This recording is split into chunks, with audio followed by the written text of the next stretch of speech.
이스라엘의 가장 악했던 왕 아합, 그의 비극적인 최후와 함께 열왕기 상이 맞춰지고요.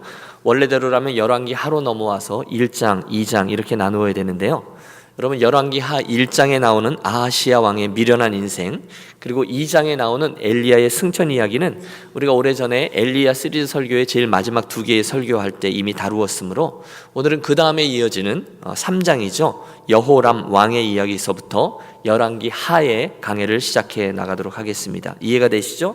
북이스라엘과 남왕국 유다가 있었는데 말씀드렸다시피 남왕국 유다는 계속 선한 왕이 중간에 한두 명은 나왔고요. 북이스라엘은 단 한 명도 선한 왕이 없었고 아합 왕이 그 중에 정점을 찍었다 말씀드렸습니다. 그의 아들 아하시야 왕이 침상에서 떨어져서 병이 들었는데 하나님께 구하지 아니하고 파리 대왕이에요. 그러니까 정확히 말하면 파리를 섬기는 신인데 그 바알세부백의 도움을 청했다가 이스라엘에게 하나님이 없어서 바알세부백의 도움을 청하느냐, 하나님의 책망과 함께 죽음을 맞습니다. 정말 이 아합 가문은요 답이 없습니다. 오늘 이야기는 그렇게 끝나지 않음을 또 이야기해 줍니다. 3장은 그 아하시야 왕의 동생, 다시 말하면 그 악했던 왕 아합의 또 다른 아들인데 그 이야기가 나오고 있습니다. 여호람입니다. 형의 뒤를 이어서 북이스라엘의 왕이 됐는데 불행하게도 그 악한 모습을 답습하다가 오늘과 같은 또 슬픈 이야기의 주인공이 되고 맙니다. 우리가 13절부터 읽었는데 사실 오늘 전체가 왕하, 열왕기하 3장 전체를 커버하는데요. 여러분 스토리니까 재미있게 들어주시길 바랍니다. 북이스라엘에서 12년을 다스렸던 여호람 왕의 행적이 2절과 3절에 보면 이렇게 되어 있습니다. 그가 여호와 보시기에 악을 행하였으나 그의 부모와 같이 하진 아니하였으니 이는 그가 그의 아버지가 만든 바알의 주상을 없이 하였음이라. 그러나 저가 느밧의 아들 여로보암이 이스라엘에게 행하게 한 그 죄를 따라 행하고 떠나지 않았더라. 무슨 얘기인가 하면 여호람 왕이 그의 아버지 아합만큼 악하지는 않았다는 거예요. 이해가 되시죠? 그의 아버지는 대놓고 바알과 아세라 신을 데려다 놓고 섬겼잖아요. 그것을 폐했다는 거예요. 그렇지만 딱 거기까지 이고 대신에 옛날 첫 번째 왕이었던 여로보암이 섬겼던 금송아지는 여전히 섬겼다는 것입니다. 결국 하나님이 이 여호람 왕에 대해서 평가할 때 악하다 이렇게 평가하시는 거죠. 우리는 아주 중요한 사실 하나를 여기서 봅니다. 그것은 저와 여러분이 하나님 앞에서 악한 죄를 짓는 것, 그게 전부가 아니라는 거예요. 악한 죄를 짓지 않더라도 하나님이 기뻐하시지 않는 것을 알면서도 그냥 놔두는 부분이 있다면 그것도 죄라는 것이죠. 어떻습니까? 여러분, 오늘 저와 여러분의 삶에는 마음 깊은 곳에서 알잖아요. 이건 하나님이 기뻐하시지 않아. 여러분, 그렇다면 그것을 제하는 저와 여러분이 되셔야 될 겁니다. 애석하게도 그런 여로보암을 시험하는 일이 이제 오늘 벌어지고 있습니다. 모압 왕과 전쟁을 하게 된 거예요. 여러분, 그 아합 왕 때는 그래도 강대국이었습니다. 10개의 지파가 연합을 이루어서 세워져 있는 나라이기 때문에 그쪽 지역에선 강한 나라였습니다. 그런데 아합 왕이 죽자 모압이 배신을 했고요.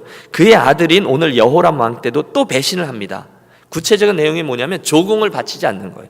짐승의 털들을 10만 마리씩 갖다 바쳤는데 이제 못 주겠다라고 버틴 겁니다. 자존심이 상한 여호람 왕, 군대를 일으켜서 내가 본때를 보여주리라. 그리고 모압으로 진격하고 있습니다. 그런데 여기 뭔가가 하나 빠졌습니다. 여러분, 우리는 이쯤에 이르러서 완전히 무디어진 이스라엘의 영성 하나를 봅니다. 그것은 그들이 무슨 큰 일을 행할 때면 하나님께 나아가서 반드시 묻던 일이 아예 빠져버렸습니다. 모압이 조공을 거부해서 전쟁을 일으켜요? 좋아요. 그렇지만 이 일이 다윗 왕 때라든지 또는 솔로몬 왕 때였으면 그들은 분명히 하나님께 나아가 물었을 겁니다. 하나님, 모압을 향해서 우리가 전쟁을 하러 올라가리이까 말리일까? 하지만 이쯤 되면 그런 하나님을 경외함이 완전히 자취를 감춥니다. 망가졌어요. 그저 자존심이 상한 겁니다. 이 녀석들이 조공을 바치다가 안 바쳐? 그리고는 하나님께 묻기는 뭘 묻습니까? 바로 군대를 일으켜서 모압을 치러 가는 것이죠. 우리가 확 쓸어버리리라. 하지만 오늘 본문을 보면 큰 어려움에 봉착하게 됩니다. 여러분, 우리가 뒤에서부터 읽어서 좀 죄송한데 7절에 보면 아버지 아합이 했던, 제가 말씀을 잘못 드렸죠. 여호람이 자기 아버지 아합이 했던 똑같은 행동을 합니다. 군대를 일으켜서 모압으로 진격해 가려고 그러는데 그의 아버지가 옛날에 했던 것처럼 저 남쪽 유다의 여호사밧 왕에게 가서 도움을 청합니다. 모압 왕이 나를 배신해서 전쟁을 하려고 하는데 나와 함께 같이 전쟁에 임해 주십시오. 여러분, 참 여호사밧이 이해가 잘 안 돼요. 남유다에 있던 여호사밧 왕은요, 하나님을 경외하고 하나님에 의해서 형통함을 입었던 선한 왕이었습니다. 그런데 북이스라엘의 가장 악한 왕이었던 아합과 사돈을 맺잖아요. 그리고 우리가 지난 시간 아합이 마지막 이야기를 할 때 그가 모압과 싸우자고 그 여호사밧하고 같이 나가잖아요. 남의 싸움에 가서 끼어들었다가 아합의 악한 계략에 빠져서 그의 옷을 입고 거의 죽을 뻔하지 않습니까? 그러면 이제는 아합이랑은 친하게 지내지 말아야 되는데 그 아합의 아들이 와서 또 같이 전쟁에 나가자니까 또 전쟁에 나가는 거예요. 참. 그래서 세 나라가 전쟁에 나갑니다. 북이스라엘, 남유다, 그리고 에돔, 이 세 나라가 연합군을 형성해서 모압이라는 나라를 치러 갑니다. 겉으로 보면 굉장히 대단하죠. 세 개의 연합군이 형성된 겁니다. 그런데 위기에 봉착하게 되죠. 여러분, 이스라엘의 지도를 생각해 보세요. 위에 갈릴리가 있고요, 중간에 요단강이 흐르고 밑에 커다란 사해바다가 있습니다. 그 당시 모압은 사해바다에 여러분들 보시기에 동쪽에 자리 잡고 있습니다. 그러므로 북이스라엘이 이들을 징벌하려면 요단강을 건너서 북쪽에서 남쪽으로 치고 내려오든지 아니면 저 밑에 사해 남단을 돌아서 밑에서 북쪽으로 치고 올라가든지 둘 중에 하나인데, 북쪽에는 아무래도 방어진지를 친 것 같아서 남쪽으로 치고 들어갑니다. 문제는 여기가 광야길인데 광야길을 이 병사들이 행군하는 7일 동안 물을 구하지 못했다는 것입니다. 여러분, 전쟁에 있어서 가장 중요한 게 병참 아닙니까? 그런데 진군하는 게 문제가 아니라 그 짐승들과 병사들이 먹을 물을 구하지 못하는 거예요. 그걸 생각하지 못하고 빨리 가서 기습 공격만 할 생각하다가 큰 어려움을 당하게 된 겁니다. 그러니까 세 왕이 서로 얼굴만 쳐다보게 된 거죠. 여러분, 이쯤에서 저는 시편 1편의 말씀을 여러분과 묵상하고 싶습니다. 복 있는 사람은 악인의 꾀, 죄인의 길, 오만한 자의 자리에 앉지 아니하기 위해서 애를 쓰는 자라 말씀하셨습니다. 그런데 이 에돔 왕과 유다 왕 여호사밧은 이 미련한 여호람을 따라서 같이 나섰다가 큰 낭패를 맞이하게 된 겁니다. 여러분, 생각해 보세요. 7일간을 물 없이 왔어요. 돌아가려면 어떻게 합니까? 7일간은 물 없이 가야 된다는 거예요. 이게 정말 기가 막힌 일입니다. 죽음입니다. 9절을 보면 길을 둘러간 지 7일에 군사를 따라가는 가축을 먹일 물이 없는지라. 그때 여호람이 뭐라 그러는지 보세요. 이 악한 왕 여로밤이 10절에 보면 이스라엘 왕이 가로되 슬프다, 여호와께서 이 세 왕을 불러 모아 모압의 손에 넘기려 하시는도다. 여러분, 이해가 되세요? 정신병자 같아요. 자기가 전쟁을 치르겠다고 나선 거잖아요. 하나님께 묻지도 않았잖아요. 그런데 하나님을 원망합니다. 우리가 다 죽게 되었도다. 그분이 우리를 죽이려고 한다. 여러분, 우리도 가끔 그럴 때가 있지 않습니까? 사고는 내가 치고 원망은 하나님께 하고 그럴 때가 종종 있어요. 그때 우리가 여호람입니다. 다행히 흥미로운 것은 그 순간에 그나마 하나님을 경외하고 있던 남유다의 여호사밧 왕이 중요한 제안을 하나 합니다. 좀 늦은 감이 있으니 이제라도 여호와 하나님의 말씀을 들어봅시다 라고 만나서 이야기를 해서 그 지역에 살고 있던 엘리야 선지자의 수종 들던 자 엘리사, 갑절의 영감을 이미 받았죠. 엘리사에게 도움을 청하러 나아간 겁니다. 여러분, 이 극명한 대조가 보이세요? 똑같은 위기지만 어리석은 북이스라엘의 왕 여호람은 하나님을 원망합니다. 그분 때문에 우리가 이렇게 됐다. 말이 안 되죠. 하지만 남쪽에 여호와를 경외하던 여호사밧은 그 와중에도 정답을 찾습니다. 이 와중에도 지금이라도 하나님의 말씀을 듣자. 여러분, 우리가 13절부터의 말씀을 대했는데요, 그래서 세 왕이 지금 엘리사 선지자 앞에 나가 선 상황에서 우리가 본문을 읽어 내려간 거예요. 재미있는 것은 이 엘리사에 의해서 이 여호람 왕이 톡톡히 망신을 당하고 있는 겁니다. 이스라엘 왕에게 이르되, 그 여호람입니다, 내가 당신과 무슨 상관이 있나이까? 나 말고 그동안 맨날 쫓아다니던 당신의 신과 아버지 아합 때부터 믿어온 그 우상의 선자들에게나 가보십시오. 여러분, 정말 처절한 망신이죠. 왜 나를 찾아왔냐는 거예요. 그리로 가라는 것입니다. 여러분, 이런 구박이 없어요. 참 통쾌합니다. 여러분, 그런데 저는 여기서 가재는 개편이라고, 저는 하나님 선지자의 당당함이 너무너무 좋습니다. 열왕기하 1장에 보면 아하시야 왕 때도 비슷한 일이 있었어요.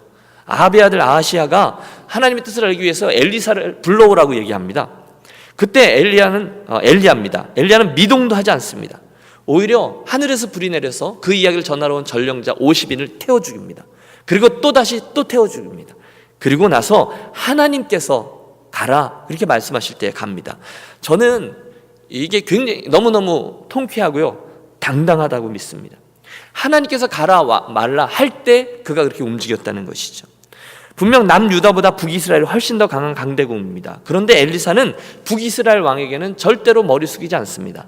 대신에 남유다의 왕에게만 공손히 머리를 숙입니다. 여러분, 여기서 우리가 봐야 될 게 있습니다. 하나님의 사람에게는 나라의 크기나 권세가 아무런 문제가 되지 않는다는 거예요. 세상 사람들은 사이즈와 힘을 보지만, 숫자를 보지만, 하나님의 사람은 그게 아니라 그가 여호와를 경외하는 사람인지 아닌지를 본다는 것입니다. 할렐루야. 그래서 이해가 되시죠? 여호람 왕은 구박을 받고 여호사밧 왕은 대접을 받습니다. 엘리사가 아예 대놓고 말합니다.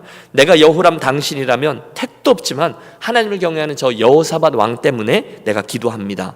그리고는 오늘 우리가 대했던 이야기, 성령과 함께 검은 곳 소리를 듣고 하나님의 감동하심에 따라서 말씀을 전해주는 것이 16절과 17절입니다. 펼쳐주십시오. 오늘 16절과 17절을 좀 펼쳐주십시오. 네, 같이 합독하겠습니다. 그가 이르되 여호와의 말씀이 이 골짜기에 개천을 많이 파라 하셨나이다. 여호와께서 이르시기를 너희가 바람도 보지 못하고 비도 보지 못하되 이 골짜기에 물이 가득하여 너희와 너희 가축과 짐승이 마시리라 하셨나이다. 여러분, 재미있죠? 그의 스승이었던 엘리야에게는 불로서 응답하는데 제자였던 엘리사에게는 물로서 응답합니다. 그 광야 골짜기에 땅을 파라는 겁니다. 개천을 파놓으라는 겁니다. 왜? 물을 모아야 되니까요. 그래서 어떻게 됩니까? 그들이 파놓은 개천에 그 다음날 아침이 되자 거기에 가득 물이 고이게 되었습니다. 모르겠어요. 큰 비가 내린 것인지 아니면 샘 근원이 터진 것인지는 모르지만 분명한 것은 그 물로 인해서 이스라엘 백성들과 짐승들이 갈증을 해소하고 전쟁을 제대로 수행하게 되었다. 바로 이 이야기가 오늘 첫 번째 기적입니다. 두 번째 기적은 바로 이어집니다. 22절인데 아침에 전쟁을 하기 위해서 이제 나아간 그들 앞에 모압 사람들이 있었는데 모압 사람들이 아침에 일찍 일어나서 해가 물에 비침으로 맞은편 물이 불고 피와 같음을 보고 이르되 이는 피라 틀림없이 저왕들이 싸워서 서로 죽인 것이라. 뭐죠? 모압 사람들이 착각을 했습니다. 아침에 일어나 보니까 피가 잔뜩 모여있거든요. 가득하거든요. 그러니까 분명히 저 세 왕이 전쟁을 하다가 자기들끼리 다투다가 사람들이 죽어서 피가 모인 거다. 우리는 이제 전리품만 취하러 가자. 그러고 나섰다가 준비하고 있던 이스라엘 백성들에게 대패를 당하게 된다라는 것이죠. 끔찍한 일입니다. 모압 왕이 이제 도망가죠. 도망가고 또 도망가다 자기 뜻대로 되지 않으니까 여러분 오늘 제일 마지막에 기록되어져 있는 대로 자기의 맏아들, 왕위를 계승하게 된 맏아들을 이제 죽여 그를 자기의 신에게 제사를 지냅니다. 도와달라는 거죠. 그래도 이스라엘이 결국은 승리케 되어집니다. 여러분 이야기가 이러는데 이게 이제 3장에 나오는 전체 스토리입니다. 우리들의 관심은 이겁니다. 그 이야기가 오늘 우리들에게 무슨 의미가 있습니까? 첫 번째, 저는 오늘 본문에 등장하는 인물들 가운데 가장 대조적으로 드러나는 두 사람의 행동에서 찾습니다. 열왕기하 3장에는 하나님 앞에 또는 선지 앞에 삶의 태도와 대처하는 모습이 완전히 대비되는 두 사람이 나옵니다. 북이스라엘의 여호람과 남유다의 여호사밧입니다. 여러분 보세요. 이 두 사람이 있는데요. 한 사람은 군사의 수를 의지하던 여호람입니다. 또 한 사람은 여호와 하나님을 의지하던 여호사밧입니다. 여호람의 계산은 극히 상식적입니다. 하나보다 셋이 더 강하다. 이스라엘 한 나라보다 유다와 에돔까지 합치면 우리는 더 강해진다. 우리는 정말 질풍노도와 같이 연합군을 형성해서 그 나라를 쓸어버리리라. 그 계산법입니다. 여러분 그가 얼마나 흥분했으면요, 얼마나 의심하지 않았으면 거리나 마실 길도 따지지 않고 7일 길을 확 들어갔겠습니까? 전형적인 현대인입니다. 오늘날로 말하면 3,000불이 1,000불보다 훨씬 낫다라는 것만 보는 거예요. 세 나라가 한 나라보다 많다라는 것만 아는 거예요. 그런데 그것만 압니다. 그래서 결국 그 사이즈만 크면 당연히 전쟁에서 이길 것이다 라고 생각했습니다. 그러나 여러분, 그날 저가 계산하지 못했던 것이 하나 있는데, 한 번도 고려해보지 못했던 것이 있는데 그게 바로 물이었어요. 말씀드렸다시피 그 전쟁에서 물 한 가지만, 표현이 좀 어색하지만 그 흔해 빠진 물 하나만 빠져도 그냥 다 무너지고 마는 것이 그의 전쟁이었습니다. 여러분 저와 함께 생각해 보시죠. 이 이야기는 오늘 우리들의 인생 이야기입니다. 오늘 우리들의 인생이 그런 전쟁인데요, 그런 생각만 가지고 사는 사람들이 얼마나 많은지 몰라요. 그냥 세상 사람들과 똑같이 몸만 많으면 될 거라고 생각하죠. 돈만 많으면 될 거라고 생각하잖아요. 여러분 차만 크면 될 거라고, 지위도 높으면 될 거라고, 교회도 사이즈가 크면 될 거라고 생각합니다. 그러나 그렇지 않아요. 우리들의 인생에는 변수가 너무 많습니다. 우리들의 인생이라는 게 여러분 동의하시죠? 계산적으로 그렇게 딱딱 맞아 들어갑니까? 그렇지 않아요. 우리들의 광야길은 그 중에 너무도 평범한 것 무엇 하나라도, 자그마한 것 하나만 문제가 돼도 와르르 무너지고 맙니다. 아무리 덩치가 큰 사람이라 할지라도 여러분 그 사람의 손가락 끝에 자그마한 가시 하나만 박혀도 절대로 자기 힘을 제대로 발휘하지 못합니다.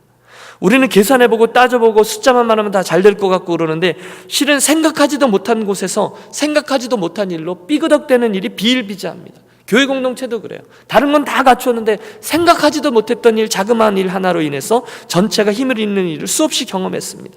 아니 거기에서 흔하디 흔한 물이 없어질 거라고는 누가 생각했겠어요? 있겠지, 나오겠지. 하루길 갔는데 에이 다음날 되면 나오겠지. 사흘 아니 7일이 지나도 물이 나오지 않고 그들은 아무것도 할 수 없게 됩니다. 아마 그들은 그곳에서 다 갈증으로 죽을 수도 있었을지 몰라요. 한 번도 생각해보지 않은 물이 없어서 말입니다. 그게 저와 여러분의 이 인생길이죠. 여러분 하나님이 마음만 먹으시면 우리 인생에 그 물 문제만 주실 수 있으시겠습니까? 광야길의 온도는 어떻습니까? 또는 강한 황사 바람은 어떻습니까? 그냥 식중독은요, 전염병은요. 여러분 제가 말씀드리는 바를 이해하시겠습니까? 이스라엘 연합군에게서 하나님이 마음만 먹으시면 그들의 발걸음을 멈추고 망하게 할 수 있는 방법은 수도 없이 많았을 거라는 거예요. 그게 우리들의 인생입니다. 결단코 그냥 세상이 말하는 사이즈, 숫자 이것만 믿고 나아가는 것은 참 미련한 일이고요. 오히려 그때 겸손한 자들이 승리하게 된다는 것이죠. 드리려는 말씀은 이것이 여호람의 계산법인데 무엇이 빠져 있어요. 물론 세상 사람들은 그 계산법이 틀렸다라고 말하지 않습니다. 그러나 단 한 사람 엘리사 선지자는 틀렸다라고 말합니다. 우리 하나님이 엘리사를 통해서 이렇게 말씀하시는 거예요. 거기에 내가 없구나. 한번 따라해 주시죠. 거기에 내가 없구나. 오늘 우리들의 인생을 계속 리플렉트 해보십시오. 거기에서 여호람과 여호사밧의 차이가 생긴 것이죠. 그는 하나님을 인정하지 않고 숫자와 사이즈를 붙들었지만 비록 조금 늦은 감이 있지만 그때 여호사밧이 여호와 하나님을 기억한 것입니다. 아이고 하나님을 잊었네. 지금이라도 조금 늦었지만 여호와 하나님이 뭐라고 말씀하시는지 찾아야 되겠다. 여봐라 우리 가운데 이쪽 근처에 여호와 하나님의 말씀을 전해줄 사람이 있느냐? 예, 있습니다. 그 당시 엘리야의 손에 물을 붓던 사밧의 아들 엘리사가 있습니다. 그리로 가보자. 여러분 이 차이가 보이세요? 작은 차이입니다. 무엇 하나를 더 기억하고 덜 기억하는 것이지만 사실 그것이 가장 중요한 차이였습니다. 숫자, 사이즈가 문제가 아니었습니다. 하나님이라는 것입니다. 하나님 그분이 빠졌다는 것입니다. 이스라엘 왕, 세 나라가 더 낫지. 이스라엘 왕은 그렇게 생각했습니다. 3,000불이 1,000불보다 더 낫지. 그게 다였습니다. 하지만 그건 틀렸습니다. 그렇다면 우리들 기도 제목이 나오는 거죠. 저와 여러분은 어떻습니까? 나는 안 그랬는데 나도 모르는 사이에 여호사밧 왕처럼 또는 여호람처럼 그렇게 행했던 분은 아니 계십니까? 답답한 일을 만났어요. 어제도 말씀드렸다시피 우리들의 인생이 그 무기또 전쟁이잖아요. 그 답답한 일 가운데서 나는 완벽했으면 좋겠는데 본의 아니게 여호람을 따라가던 그게 더 쉬우니까요. 세상 사람들은 누구나 그렇게 하니까요. 그랬던 모습이 있으시다면 여러분 기억하십시오. 조금 늦은 감은 있어도 괜찮아요. 여호와 하나님을 기억하며 여호사밧처럼 하나님을 찾는 것이 정답인 줄로 믿습니다. 그때 우리가 하나님 말씀을 또 찾는 거죠.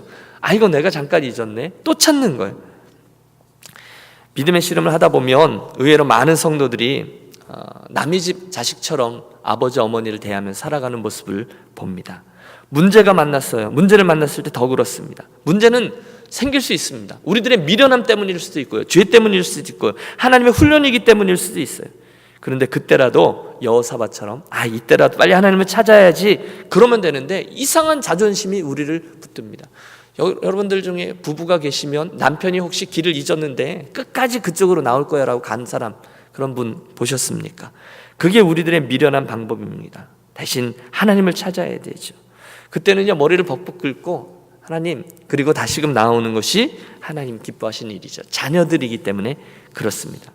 혹시 오늘 말씀을 들으시면서 모압의 전쟁터에 오늘 서 있다 생각하신다면 어찌어찌 하다 보니 여기까지 왔는데요. 그게 맞으리라고 생각하고 왔는데 그게 아닌 것 같으면 뒤로도 가지 못하고 전진도 못하고 물도 없고 힘도 없고 그러면 여러분 어떻게 하시겠습니까? 이 여호람 왕처럼 하나님 우리를 다 죽게 한다라고 원망하시겠습니까? 아니면 이제라도 하나님의 도우심을 찾자라고 나서시겠습니까?